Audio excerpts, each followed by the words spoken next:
കിഴക്കേ പാണ്ടിക്കാട് വ്യാപാരിയെ കഴുത്തറുത്ത് കൊലപ്പെടുത്തി ജാമ്യത്തിലിറങ്ങി മുങ്ങിയ കേസിലെ മുഖ്യപ്രതി കീഴടങ്ങി. പശ്ചിമബംഗാൾ സ്വദേശി ബിജോയ് റാണയാണ് പെരിന്തൽമണ്ണ കോടതിയിൽ കീഴടങ്ങിയത്. കേസിലെ രണ്ടാം പ്രതിയും ബിജോയ് റാണയുടെ സഹോദരനുമായ സഞ്ജയ് റാണയെ കഴിഞ്ഞ ദിവസം ഒഡീഷയിലെത്തി പാണ്ടിക്കാട് പോലീസ് അറസ്റ്റ് ചെയ്തിരുന്നു. കിഴക്കേ പാണ്ടിക്കാട് വ്യാപാരിയെ കഴുത്തറുത്ത് കൊലപ്പെടുത്തി ജാമ്യത്തിൽ ഇറങ്ങി മുങ്ങിയ കേസിലെ മുഖ്യപ്രതി കോടതിയിൽ കീഴടങ്ങി. പശ്ചിമബംഗാൾ സ്വദേശി ബിജോയ് റാണയാണ് പെരിന്തൽമണ്ണ കോടതിയിൽ കീഴടങ്ങിയത്.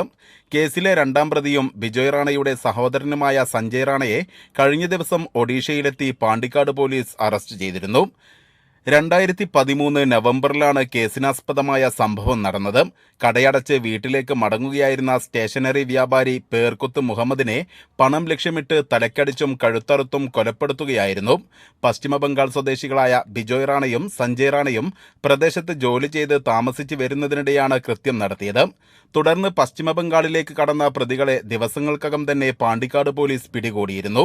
തുടർന്ന് 2014 ജാമ്യത്തിലിറങ്ങിയ ഇരുവരും ഒഡീഷയിൽ വ്യാജപേരും ആധാറുമായി കുടുംബത്തോടൊപ്പം താമസിച്ചു വരികയായിരുന്നു. വിവരമറിഞ്ഞ Pandikkad police station house officer C പ്രകാശന്റെ നേതൃത്വത്തിൽ ഒഡീഷയിലെത്തി രണ്ടാം പ്രതിയായ സഞ്ജയ് റാണയെ ഈ മാസം 9 അറസ്റ്റ് ചെയ്യുകയും ചെയ്തിരുന്നു. തുടർന്നാണ് ബിജോയ് റാണ പെരിന്തൽമണ്ണ കോടതിയിലെത്തി കീഴടങ്ങിയത്. ഇയാളെ റിമാൻഡ് ചെയ്തു. News bureau, Pandikkad.